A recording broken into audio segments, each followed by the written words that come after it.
Sorry, it's just that I need to get ready She just before. put, Sylvia, she just put the link in the chat. Okay, thank you. And then are the chat functions Yogoda set so that, okay, cool. Yeah, let's do interpretation channels. Yeah, let's turn that on. Okay, so for those of you that are English speaking, I'm going to turn on interpretation, and that just means you have to choose a channel, even if you're bilingual, trilingual, whatever. There's going to be a little globe. It'll say like English and Spanish interpretation now available. You click on the globe and you click your language. So, and just to let you know, the reason why we are asking that even if you're bilingual to please choose a channel is because it allows me to communicate with you, me. If I am having a problem, if I need to tell you to slow down, whatever, it allows me to communicate with you. If you do not choose a channel, you cannot hear me. So that's the reason. Exactly. Thank you, Sylvia. Okay, so I'll turn them on now. And then I think we should let everyone in. Yeah. It's 12:01 and we'll get started.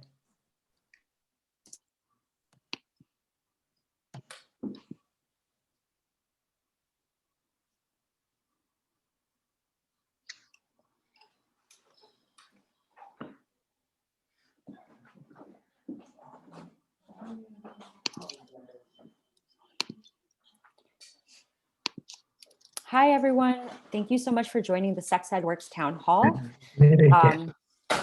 As people are entering the room or entering the space, I just want to go over through a couple of logistics and then share a little bit before I turn it over to Jenny Biggs, who is our moderator. My name is Carla Altmeyer, and I'm a co-founder and co-director of Healing to Action. And Healing to Action is the convening organization of the Sex Ed Works Coalition. So in terms of today, we just to make sure that we're ending by 1 p.m., we want to make sure that everyone has meaningful accessibility. And so I just want to go through a few of the logistics here. And if you have questions on logistics like interpretation or how to ask a question or more information about the petition, please direct those questions to Yogoda throughout the town hall. Yogoda is our community organizer. So first, an interpretation. There is simultaneous interpretation in English and Spanish being provided today. On the bottom right, if you're using a computer, you'll see an option for interpretation. It'll look like the icon is a globe. So you can choose that and please select the channel that you would like to be on most. If you are a bilingual speaker, you still have to pick a channel. So please choose one channel. If you are on a cell phone, you will just have to click on the ellipsis or the 3 dots and then be able to select the channel you'd like to join. So for just a little bit about the structure of today's town hall, for the first half hour or so, we will be our panelists and speakers will be speaking. And then after that, in the second half hour, we will be taking questions. How you can submit questions is through the chat box. So we will ask all of you to please direct your questions to Adriana. I'm going to spotlight Adriana for just a second here. So this is Adriana. If you could please make sure that you reach out to her for questions. 1 second here. And then the last piece of logistics is, so one main ask from the town hall today, one thing that we're hoping that everyone can do is to sign a petition that we're planning to submit to the office, to the school board next Wednesday. So next Wednesday, there is a school board meeting, and we'd like to submit a petition that illustrates the support for funding comprehensive sexual education and allocating specific funding in the school budget for fiscal year 21-22. So please click on the link. The link will be in the chat box and we will continue to be sharing that with you all. So I think for now, what I'm going to do is I'm going to just provide a short overview of what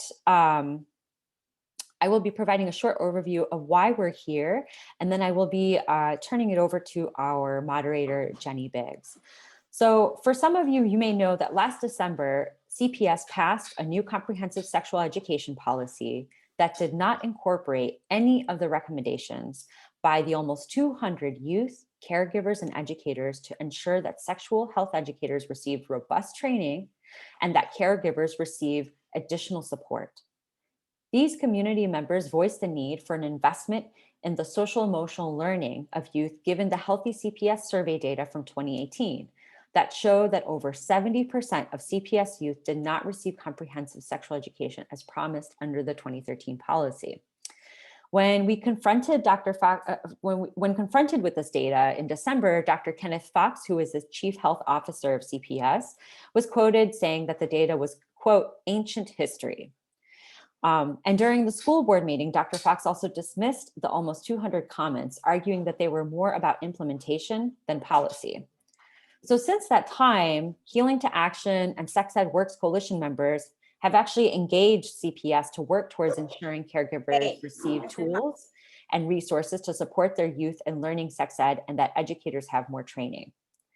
CPS did respond to our asks for parent support by providing a workshop series, but this workshop series fell short of what we had asked for, which is, many resources, including an annual orientation, information for caregivers and parents on how to respond to questions with their children, a copy of the curriculum, and even being able to work towards a peer-to-peer program for parents to destigmatize the issue of sexual education. We also have a lack of transparency as to whether our feedback has actually been implemented or incorporated. Our recommendations included more educator training than the 90-minute training CPS is currently offering to teachers. These recommendations require resources and funding. And it has been almost a year since we've asked CPS to fund comprehensive sexual education efforts. And for some of you may know that the CPS budget was just released last week, and it is unclear whether it allocates funding to the resources we've been seeking.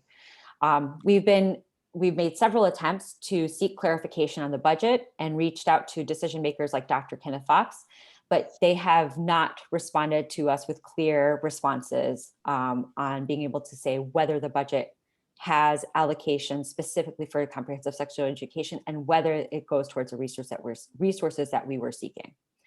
Our hope is that after this town hall today, CPS officials like Dr. Kenneth Fox meet with us to ensure that the proposed budget allocates resources for robust caregiver support and high quality educator training. In today's discussion, our hope is that we can provide a little bit more clarity about what those resources look like and what the impact has been in the last year of the challenges with the lack of implementation of comprehensive sexual education. So today we will have Yuri Juarez. Yuri Juarez is a CPS parent of children who attend the James Monroe Elementary School and Schertz High School. And she is also the resource coordinator for the Logan Square Neighborhood Association. We also have with us Debbie Pope. Debbie Pope is a longtime educator and currently the class size coordinator and grievance correspondent for the Chicago Teachers Union and representing the Teachers Union on the Sex Ed Works Coalition.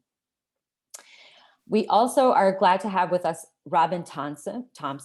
Robin is a CPS middle school science teacher and has been working with CPS for 11 years and is currently teaching at Tarkington Elementary School. And last, we have with us Gladys de la Torre, who is a Quechua indigenous woman living and working in Chicago who has children in CPS. She is a Healing to Action survivor leader who has been with the organization since 2020. She has been working on the Sex Ed Works campaign that advocates for comprehensive sexual education in CPS.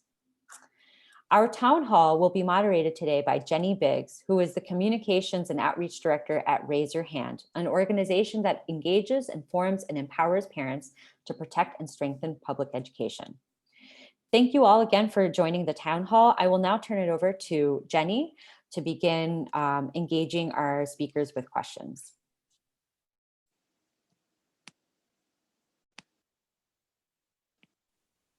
Great, thank you, Carla. Raise Your Hand has worked with Healing to Action pretty much since they began, because we were in a couple of 1 or 2 grant cohorts together. And I've tried really hard to school them on how to maneuver through the CPS quote unquote public engagement system. So we've been in contact a lot over the years. So it's an absolute honor to be here today and to be the moderator for this wonderful panel and for this really important campaign that Healing to Action is spearheading and really doing like a phenomenal job with. So let's begin. My first question is for the entire panel.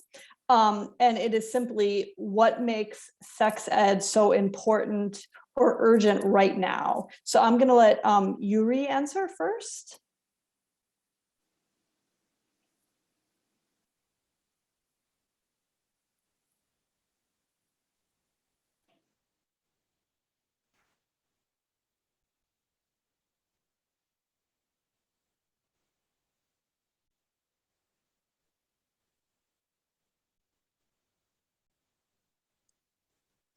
Hi, everyone. Good afternoon. My name is Yuri Juarez. I think what makes sex ed so important right now during these pandemics, right, is the lack of information or the being there for students who are at home at the moment. I think a lot of students during this pandemic has definitely either come out with pregnancies and stuff. So just being there for students and also just providing them the adequate resources for them to just be safe when doing any activities or anything like that, just being there for them. I think this pandemic has kept everyone in enclosure and stuff. So definitely just being there for youth and students and everyone. Great, thank you. I'm going to throw it over to Debbie now to respond to the question. Okay, thank you for this important question. I agree with what Yuri said. These are very difficult times. We've seen a tremendous rise in feelings of isolation, mental health challenges, things like that among our youth. We've seen the pregnancy rate, which had been going down, go up again, things like that. It's always an important time to do comprehensive sex ed, because you will always have a new generation of young people coming of age and having questions and going through the same struggles and pain and confusion that we all remember going through when we were young. And right now with the pandemic and the effects of the pandemic, it's more important than ever to provide youth with the support, the answers, and the guidance that they want and need. Thanks, Debbie. Robin, what would you add? Hi, good afternoon. Thank you so much for having me. I'm honored to be here. One thing that I would add is I think that the pandemic is really highlighting yet again another example of mismanaged public health efforts and the consequences of not acting collectively and sharing a common message and having a common set of values that people can agree on, because we can agree on a certain set of values and what we want for our young people, even though that's difficult to establish. And so that's really why I think sexual health education is so important at this point, is because we're truly living through a lack of collective effort, healing and repair. Thank you. And last, Gladys, I will throw it over to you. What makes sex ed so important right now? Bueno, primeramente, buenas Well, tardes. first of all, good afternoon, and thank you so much for the invitation. And in reality, that question is very important. We need to help in terms of gender-based violence, because we have seen that during the pandemic that has increased. There are many more cases of gender-based violence. Students, young people do not have trust to be able to actually report that to someone else. I have heard, I have read that there has been Well, before the pandemic, there were phone calls to help young people or kids who were suffering violence, but during the pandemic, that was stopped. Why? Because maybe the victim is living with the aggressor. So I think it's very important at this point to act right now. It is not only the CPS should be in charge of distributing contraceptives. We need to act, invest in teachers, young people, parents like me. So those are the reasons why it is very important to invest in this moment on sex ed. Thank you. And Gladys, stick around because this next question is for you. What kind of things would you want your kids to learn from comprehensive sex ed? What is comprehensive sex ed, basically?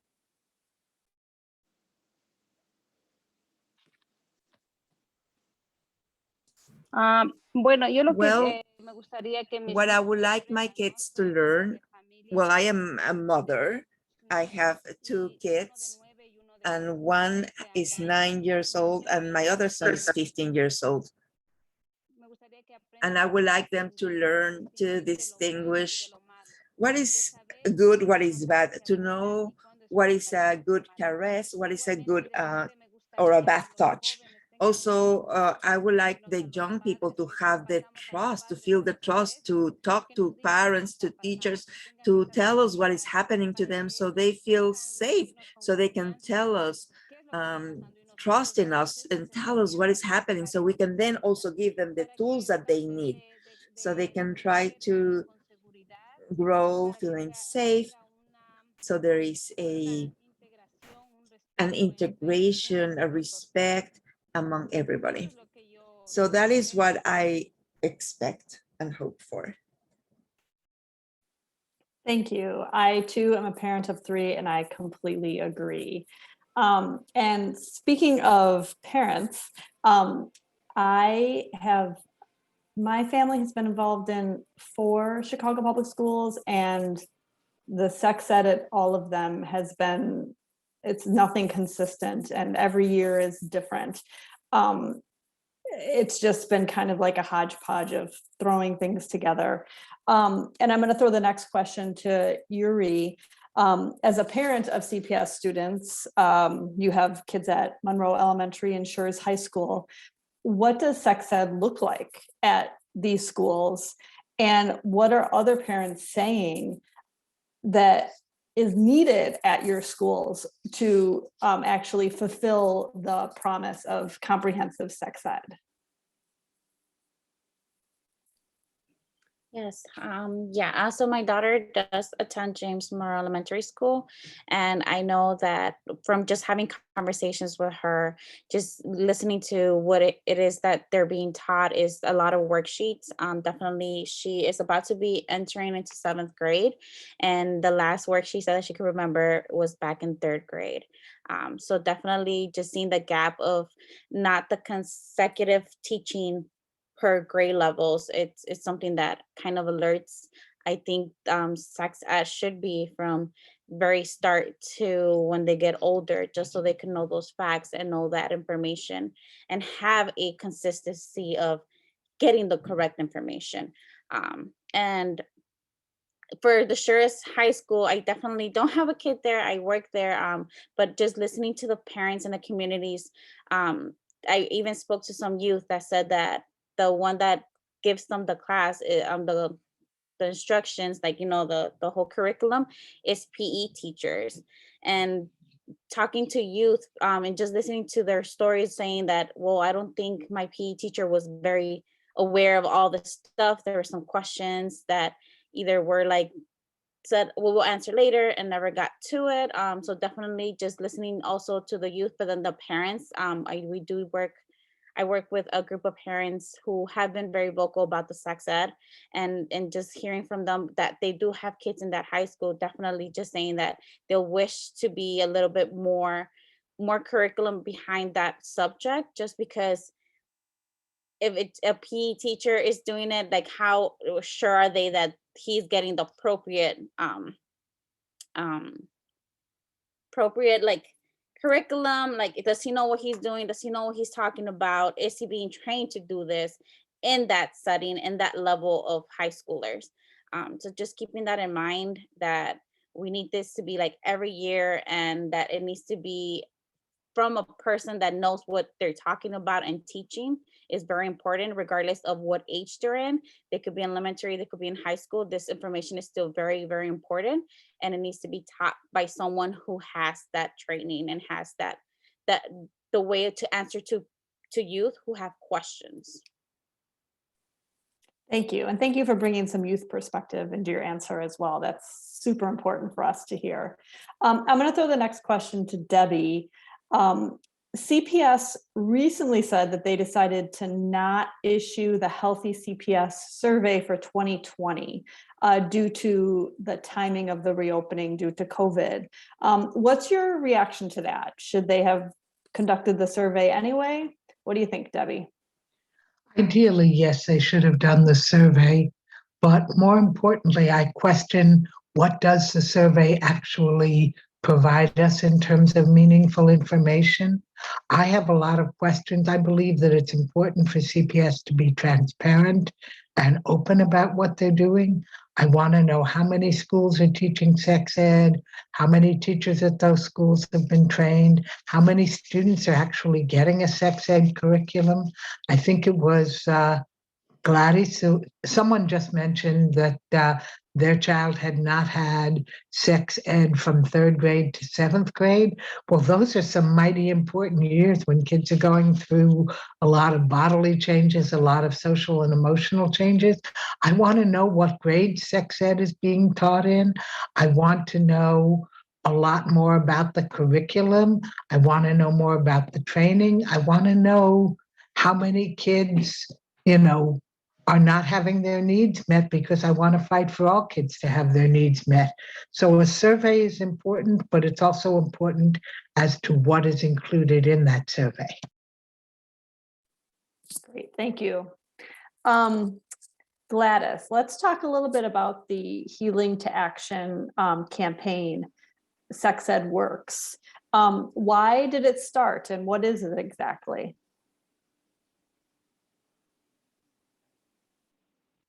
Bueno, Well, yo te diría que, I would say that el verano, in this, well, the experience that I had in the summer, during the workshops that we had,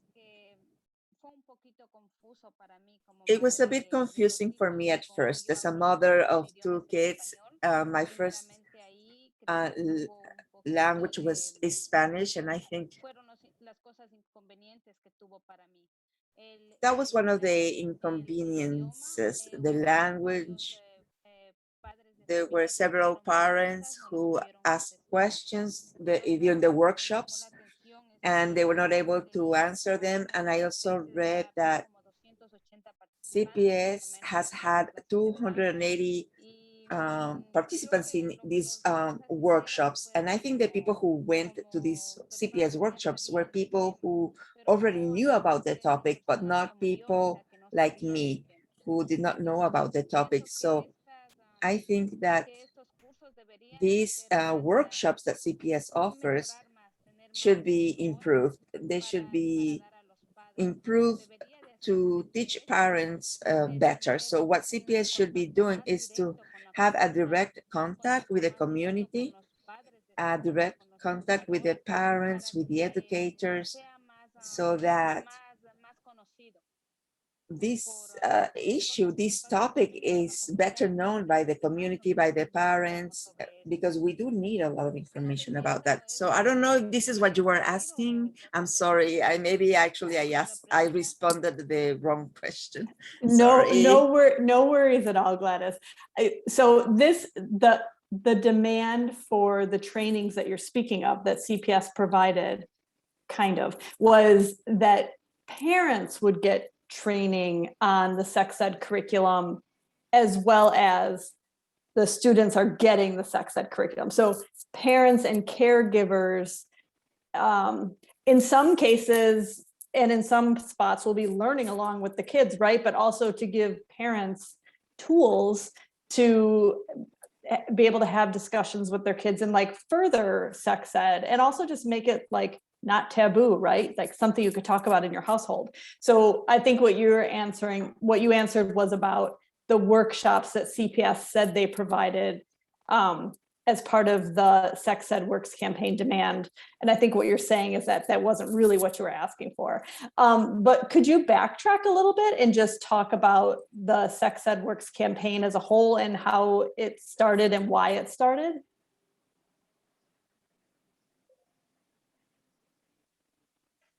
Bueno, yo creo que la I verdad think nosotros nos we, pusimos en Healing in Action es por lo que in más o Healing to menos Action, we, por nuestras tradiciones, because of our traditions, maybe because of our costumes, we never had or developed the trust with our parents to talk about sex ed. So we talked about it, we listened to each other, we were realizing how at our age we are just like, lifting our voices. So that's why we began with the campaign, and we wanted to have results because we need to help other people who are going through the same thing. So the campaign began because we wanted a solution to this, because throughout history we have seen that there has been very, like, not a lot of responses. In a lot of places, this is taboo. This is something that you don't talk about. So we saw the need that we had. And that was, we realized that when we started to tell our own stories of what was happening to us. So that's why the campaign began, because we talked about our experiences and we wanted to lift our voices so we can stop gender-based violence. Thank you so much. And if anyone listening is unfamiliar with the campaign, please go to Healing to Action's website. They're on social media. Start following along because it's really important and really powerful work with like phenomenal voices that are really just getting involved. And I can't emphasize enough that you should follow along and figure out ways to get involved. I'd like to throw some questions to Robin now, who is the CPS teacher. Another demand in the Sex Ed Works campaign is around teacher training, which has been brought up a couple of times here by CPS parents. So Robin, under the new sex ed policy that was passed by CPS last year, educator training was reduced from a 6 to 8 hour day of training to a 90-minute training. Have you received either of these training sessions? Do you feel that you're prepared to talk with youth about sexual health after this training, and also making sex ed exclusive? Like, does it include materials about LGBTQ plus kids, etc.? So thanks, Robin.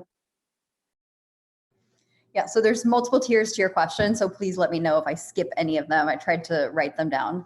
So just a little bit of context for me. In my classroom, I've been a 7th grade middle school teacher, science teacher for years. And 8 years ago, I established a connection with Chicago Women's Health Center.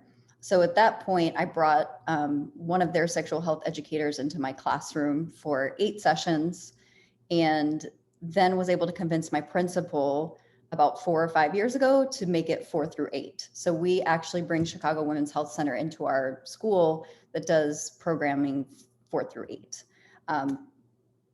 The first time I received sexual health training was in June, this past June. So I've been a CPS teacher for 11 years, have heard nothing about any training whatsoever.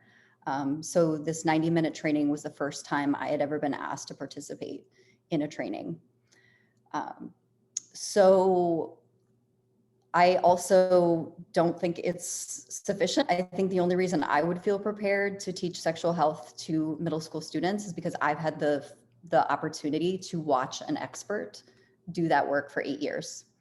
So one of the final point I'll make, and I can speak more to this if you'd like me to, but I think one of the biggest issues that I see time and time again with teacher trainings from CPS and surely other school districts is we often expect things from educators that we would never expect from a child. And I think we have to make those things more in line to have a more healthy system. What I mean by that is we would never expect a child to learn something in 90 minutes and then be able to either do or teach it to someone else.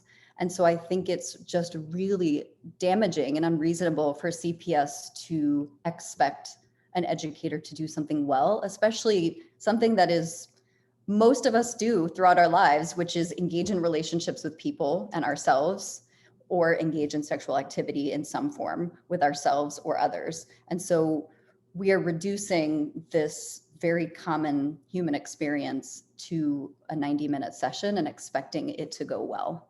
And I think that's extremely problematic. And sorry, one last thing is, one time I was watching a city council session and Jeanette Taylor, I think she just said something that was just hit home for me so much about the way that I feel about this 90-minute training is, she said, don't give me crumbs and tell me it's cake. So it's like, don't tell me that 90 minutes is sufficient for me to do my job well and serve the young people who deserve so much more well. Thank you. That was a really powerful, eye-opening, and very succinct response to a huge question, like you said, with so many layers. So thank you for the honesty. As a parent, I truly appreciate it. I'd like to ask you a follow-up if you don't mind. So you are the teacher educator of sex ed at your school. Sex ed is pretty much a taboo topic in all sorts of spheres. What do you think the role should be of caregivers, parents, community members when it comes to sex ed in the public schools?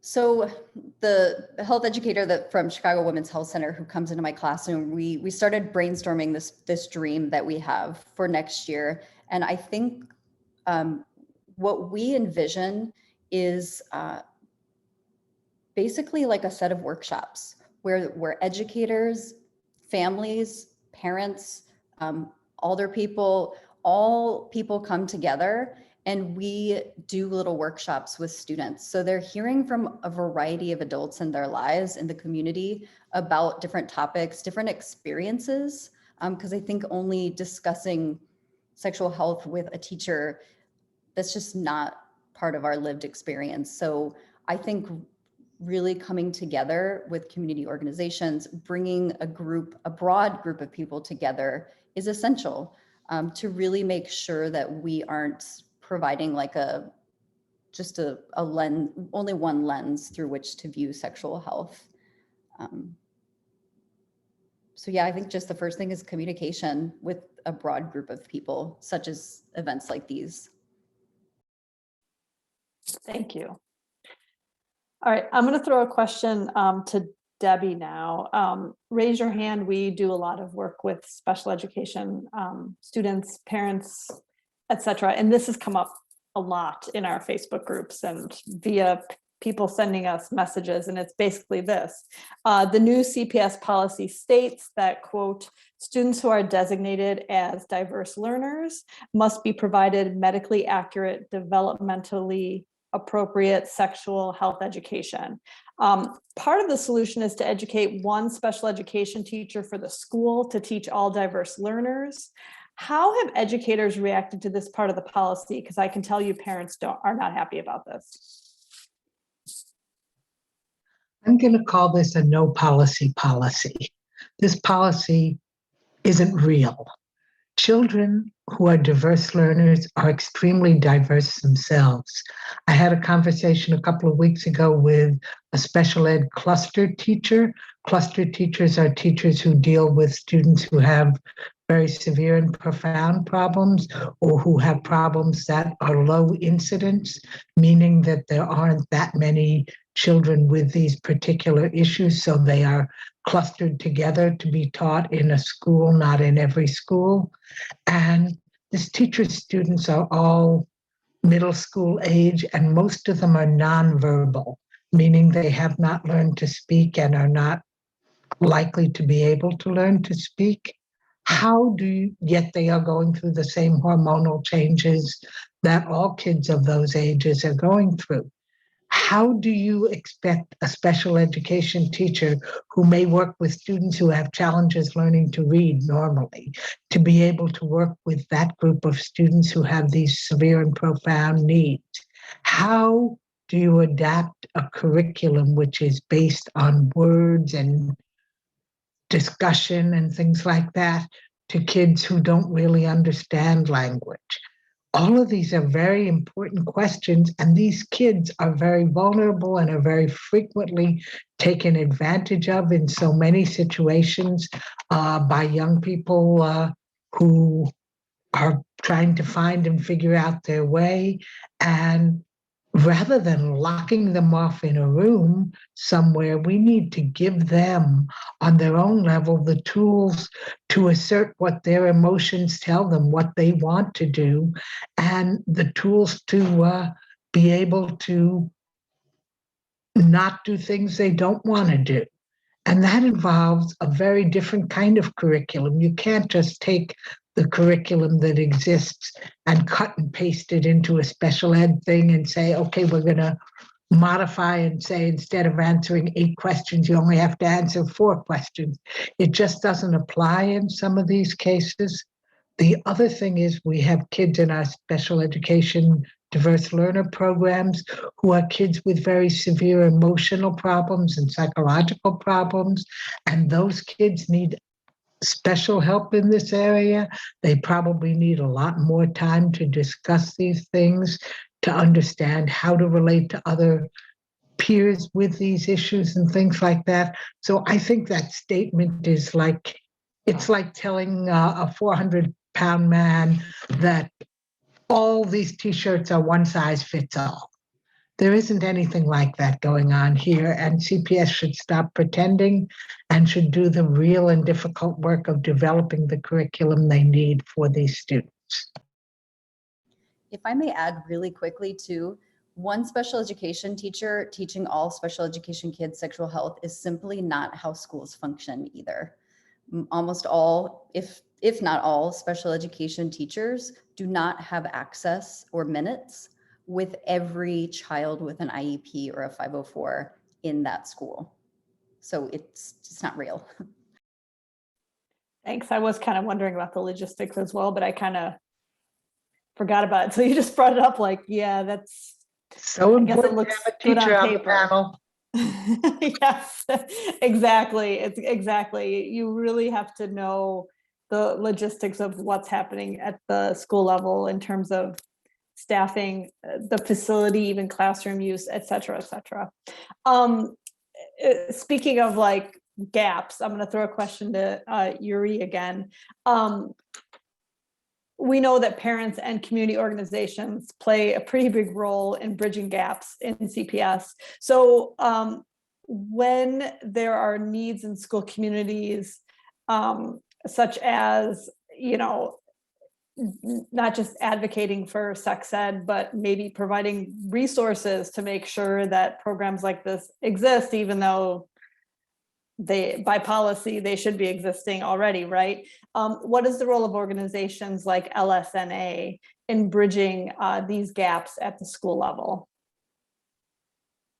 Yeah, definitely our role inside the schools is just being there as a support for the school in general, but then also being there for the students. I think working with the organization these past few years, we've noticed that we advocate a lot for the students, and what we can do is be the voice of the students when it comes to the older faculty members, you know, the teachers, the admin, and everyone like that. So just bringing up whatever concerns or whatever things that they want to be heard about to those meetings that we have with administration and teachers and stuff. I think we are always there just to support students and do the best that we can. Obviously, being the voice, being the decision maker is probably not our kind of like our area, but definitely just being there for the students. Yeah, I imagine you're good listeners that can be the voice or to encourage and give the tools for them to bring their voice forward or bring a collective voice. That's great. Debbie, I'm going to throw a question about transparency to you because that's been a common theme throughout today from all the panelists. what would transparency look like? Which is a pretty loaded question when it comes to talking about CPS, but what would it look like here in this case with the sex ed policy that should be implemented at all the schools? I don't know. We only have 20 minutes left. I'm not sure I can get through it all. Seriously, transparency has to imply a two-way street. And in this case, it's really more than a two-way street. It means communication with educators. It means communication from CPS to parents and caregivers and guardians. It means communication and listening to students and their concerns and their issues. So transparency is being open about what you're doing. They won't even share the curriculum they're using with us. That's not transparency. We haven't been able to get budget accountability for them on how much money they're spending. And by the way, they have a lot of extra money this year that could be spent, some of it on sexual health and sexual education for our students and for training our educators and parent teams and community organizations as well. So transparency is about money and budget. It's about accountability. It's about a wide range of things. Transparency is also about what are your goals for this program? What do you want to see? What do you hope to see? What do you want our students to be able to get from this program? What is sexual health? What does it include? Does it include anti-violence prevention? Does it include social and emotional issues? Does it include LGBTQIA issues? What does it include? Does it include stuff that may make teachers uncomfortable, that may make parents uncomfortable? So accountability is a very broad issue, and it's not something CPS excels at generally, to put it mildly. It is something that CPS keeps things hidden and close to the chest, and we need to, I don't want to say pry it out from them, but we need to get them to see the value of communication and the value of transparency and accountability on such important issues. To do that, we're trying to meet with board members. We're trying to have more conversations. And for the most part, they're not that eager to meet with us. Yeah, I know that feeling. Sorry, just accidentally put myself on mute. We're going to start wrapping it up so that we can get to some questions and answers. So my final question, which I'm going to open up to the floor, but I'm going to ask Gladys to answer first, and then I'll see if anyone else has an answer. The question is this: what are you hoping is going to or can happen leading up to the August CPS approval of the budget for fiscal year 22. And before Gladys responds, I just want to let people know that budget hearings are happening this week. So the CPS budget is out, and no, we cannot see any resources provided for the sex ed curriculum or teacher training, et cetera. So Gladys, what are you hoping is going to be happening leading up to the August board meeting where they would approve the budget for next year?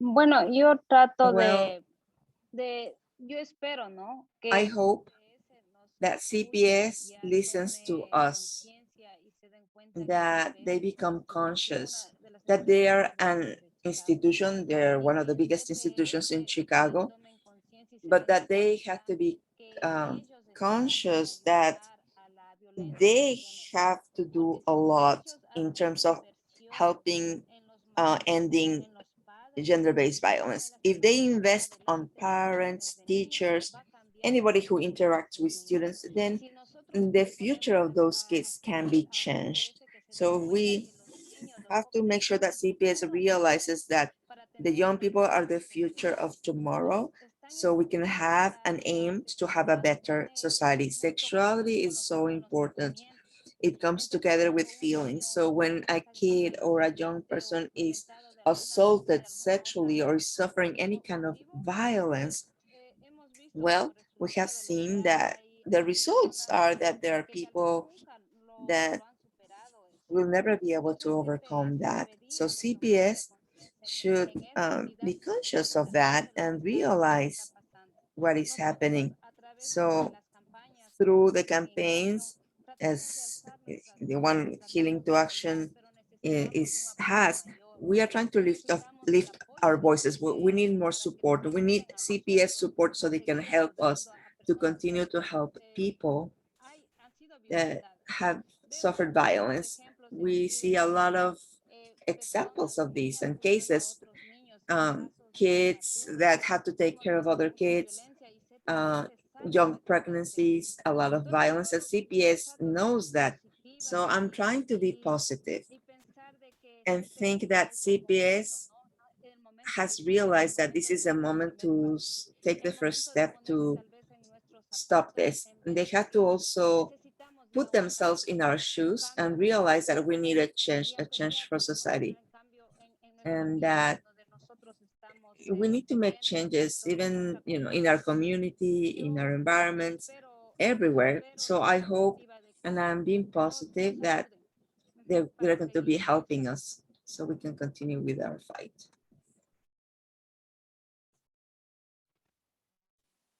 Thank you so much, Gladys. Is there any other panelists that would like to answer what you're hoping is going to happen between now and the August CPS board meeting where they approve the budget?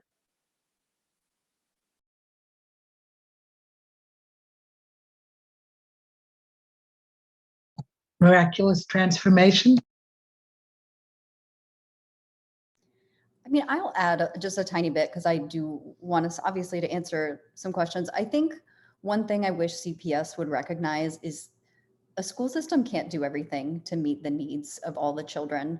And so there are in this meeting some incredible community organizations that have been doing work for decades. So if you are not capable of doing this well, use your funding and resources to lift up the community organizations that are and have been doing this work to meet the needs of our children holistically, because CPS isn't doing sufficient work. And so let's lift and build the community organizations. Great point. Anyone else want to add anything at this moment? Apparently we don't. If you have any questions for the panelists, please make sure to submit them now. I'm going to ask one that a panelist has thrown over to me, and because we have time, and that is, what's up with this condom issue? There was the big story in the Sun-Times about how part of the policy is that CPS will have condoms available to students. Is it from 5th grade on? I don't know if anyone wants to comment on this because, hey, let's do it. Debbie wants to. Yeah, I admit I do want to, because I think it's something that the right wing and conservative parents are taking and trying to run with in a way that makes no sense whatsoever. I think we all recognize that having condoms available to students is not what makes young people decide they want to have sex. They don't say, oh, gee, there's a condom. Maybe I'll think about having sex for the first time ever. It just doesn't work that way. Condoms do not create sexual desire. Condoms can help people have safer sex. Now, condoms alone are not an answer at all. Condoms alone, don't deal with a lot of the issues that LGBTQIA students have. They don't deal with questions like dental dams. They don't deal with a lot of other things that students might need to practice safe sex. They also don't deal with the most important question that I think CPS doesn't deal with in this regard, and that is the question of the power imbalance and the inherent sexism in our society, the difficulty that young women so often have saying no, whether it's to slightly older young men, to older men who are pressuring them, to their very own peers. I taught for many years at Gage Park High School on the Southwest Side, and we had condoms available sitting in a bowl on teachers' desks and in our counseling office. And we had many pregnant young women, And when I talked with my female students, for the most part, they said, I can't say no. I don't know how to say no. I really like him. I don't want him to go away and go to someone else if I say no. If I say you need to use a condom, he'll say, and they just were afraid to assert themselves in so many ways. And I think one of the things we need to teach people, not just girls, but particularly young women, is that they have a right to control their body. They have a right to set standards. They have a right to say yes if, no is also acceptable, all of those things. And condoms is a step in the right direction. It's a necessary step, but it is not sufficient for dealing with the real problem that we're facing. So I support condoms. I urge everyone to support condoms, but condoms are not the answer alone.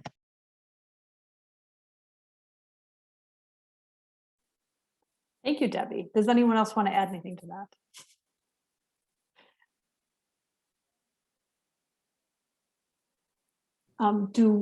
Robin, go for it. I have condoms in my classroom in our counseling office as well. I think, again, I come back to the point of like, we think, well, first of all, like giving kids condoms is like a logical fallacy. I think thinking that they're then going to engage in sexual activity. It's like those things it's not a linear thing. But again, it's like we think so differently about students as we do adults. Like we're still all human beings. So like if I buy a bicycle, that doesn't mean I'm going to use it. But also like we want students to have access, familiarity, and experience prior to needing to use something. So I think providing them that opportunity, a couple people brought up this word taboo. I think that's one way we can start to break these taboos down, is providing things accessible to children and young people to make sense of on their own terms and on their own time, not when we feel like they should or they shouldn't.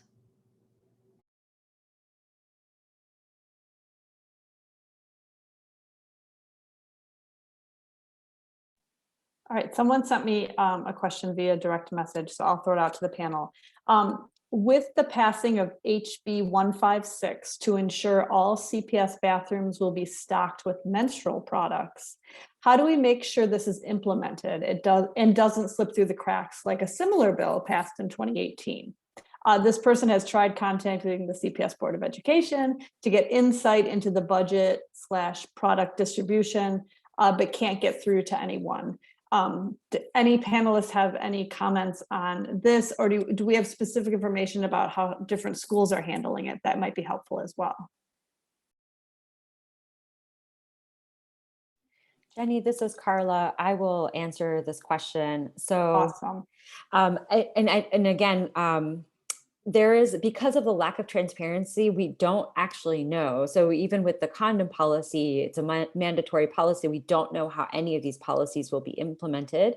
The only thing that we know is that menstrual products will be available in one of the bathrooms. So it's not clear which bathroom. And I don't know if it takes into consideration, transgender kids or anything like that.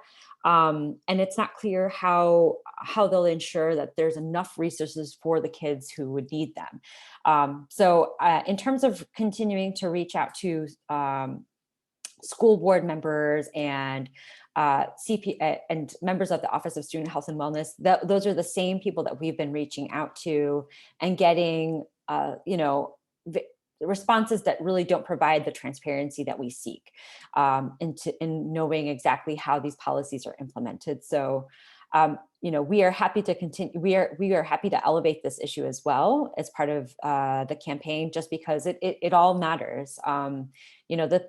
I think the CPS has touted this policy as like an improved policy with more resources. But again, the question has always been, how is this being implemented?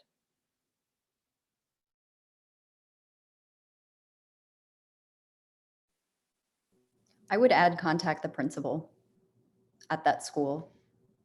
Each school needs an advocate to implement these policies for sure.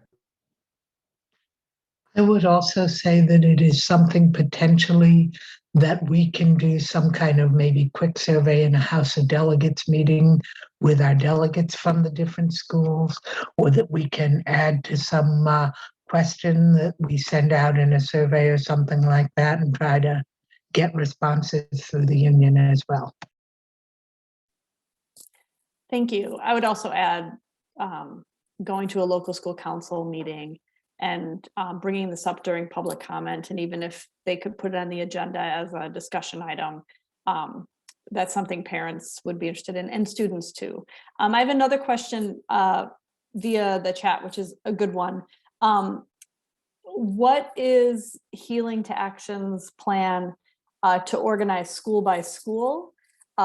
If there is one, given that no policy in CPS has ever been implemented uniformly, and that ultimately issues like sex ed and menstrual products will be implemented school by school.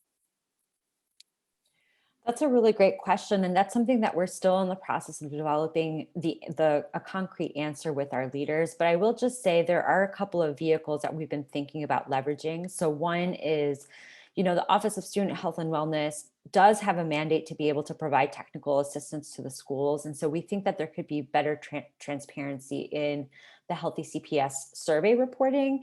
Although, again, we know that it's like, if they decide not to do it like they did this year, then what does that matter?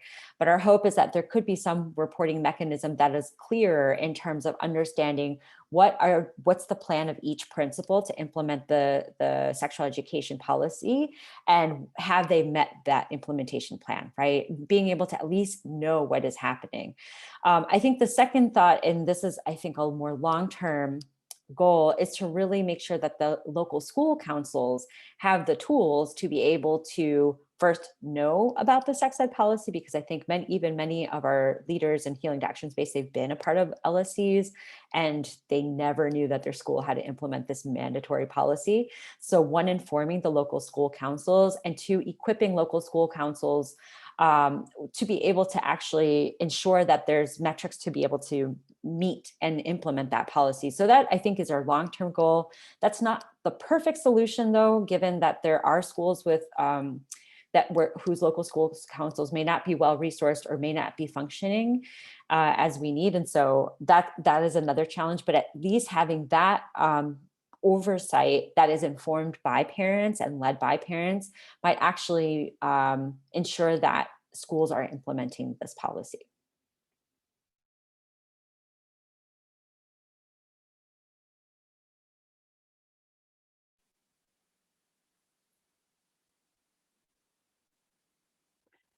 Carla, do you want to do the call to action before we do two more questions that I have in the chat? Yeah, absolutely. So we want to be respectful of everyone's time here today. Thank you so much for joining this town hall. Just a little bit about what's to come for us as we work towards ensuring that the CPS budget reflects funding for comprehensive sex ed clearly. For us, we are going to continue to advocate with the school board members and with the Office of Student Health and Wellness, seeking this clarification now that the budget is released. We will be doing heavy advocacy in August involving a youth piece and engaging more youth to the table. But our hope is that by August 25th, we have a clear sense, and we also can see that there's actual funding allocated in the budget for comprehensive sexual education for the implementation, specifically for the resources that we talked about today, which is educator training and caregiver support.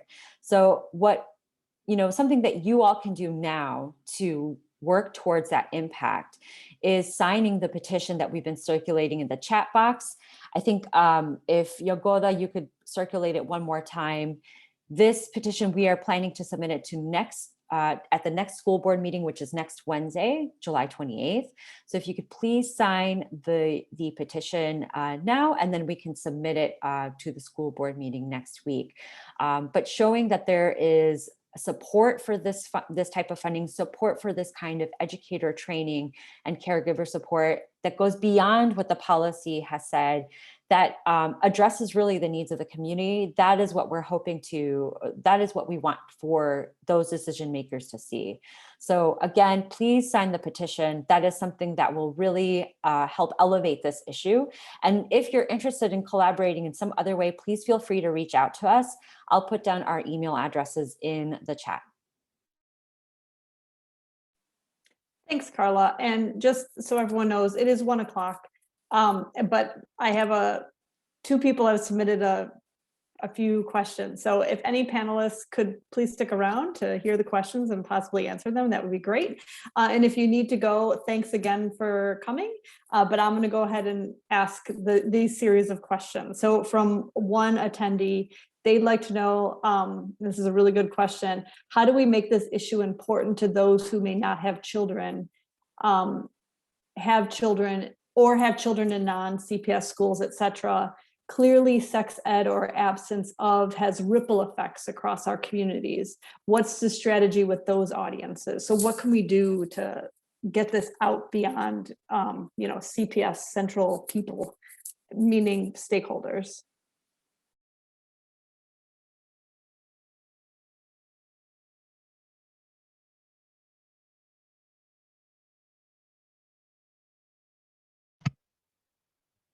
I guess I'll jump in.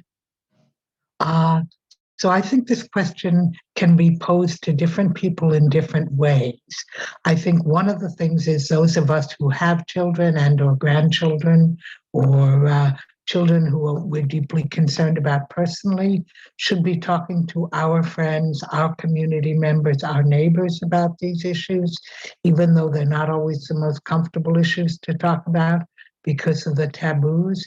I think that for people who are more concerned about fiscal and financial issues, we should point out that having a lower pregnancy rate, healthier, mentally healthy young people who are more confident in themselves, more comfortable with themselves and their bodies and their minds, and don't have major disconnects there, will save society money in the long run, because there are some people who are only concerned about money.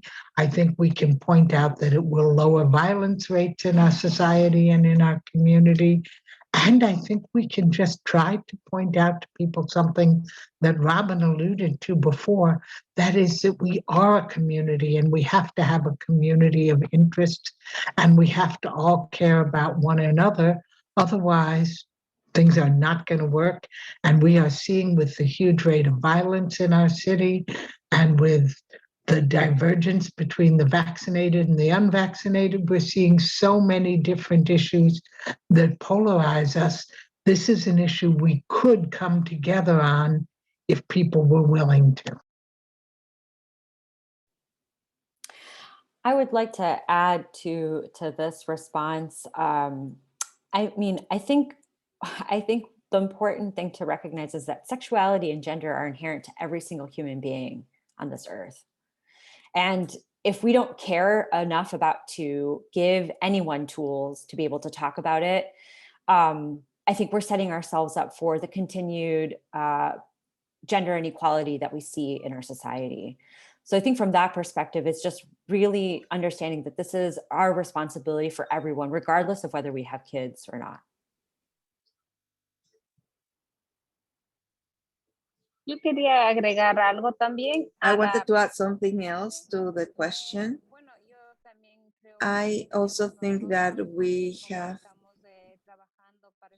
okay, so those of us who are working in the campaign, we should be providing information and to bring awareness to people, the people that maybe they don't have kids or they are going to Catholic schools, how important it is to have sex ed, how important it is that every single kid have a safe environment where they grow up. So we should be trying to inform more others, and at least in our community, we should bring the message about why it is important to participate in this campaign and to so make sure that the people know about the campaign. I would add one short thing too, is that I think at the heart of this question is something that's fundamental about the United States and its culture is we tilt so individualistic. And so even the nature of that question is tilted that direction of like, oh, if I'm an individual and this thing doesn't directly affect me, then I don't have a stake in it. And I think at the most root of what we've been talking about is that idea, is how do we kind of tilt our society instead to a more collectivist place. And I think that's why this work is so challenging, because we are truly fighting against the root, the foundation of how this country was built on these individualistic mindsets. Wow, thanks you all. That was pretty powerful. And the last line of questioning is also really good questions. Here you go. Why do you think CPS doesn't prioritize comprehensive sex ed? What's behind the lack of funding, focus, et cetera, on the issue? And there's been talk of lack of transparency. Why do you think CPS is keeping information close to its vest? I mean, maybe we don't know the answers to these questions, but if anyone would like to offer an opinion here, it's kind of interesting to think about.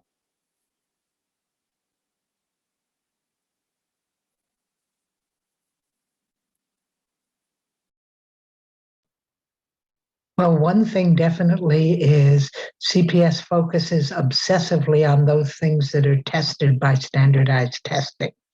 And there isn't a standardized national test of what students should know in fourth grade, fifth grade, sixth grade, et cetera, about sexual health and sexual education. So that's definitely one reason that they're not too concerned about it.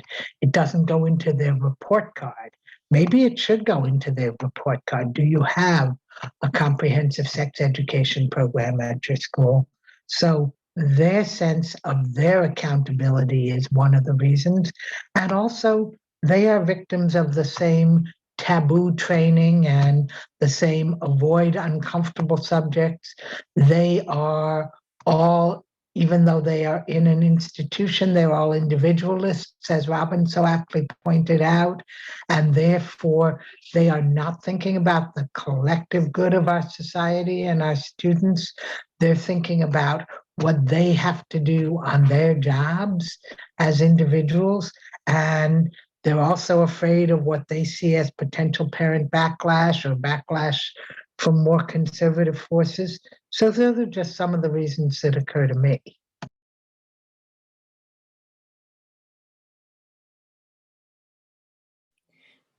Just one thing that I'd like to add, and just to uplift what Gladys shared, is that this campaign always started from a source of understanding the connection and seeing the systemic problem of gender-based violence in our communities, and seeing how gender-based violence has played out for the next generation.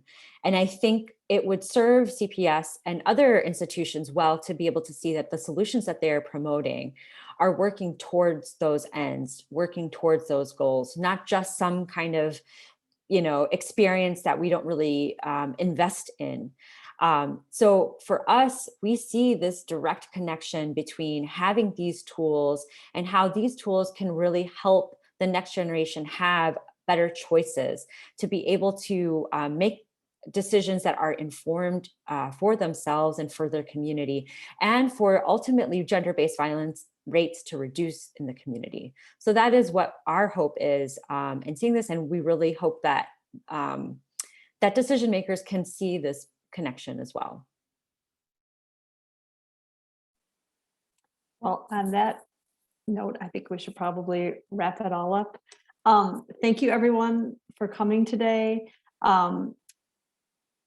Again, there's a petition link in the chat to sign. The Board of Ed meets next week.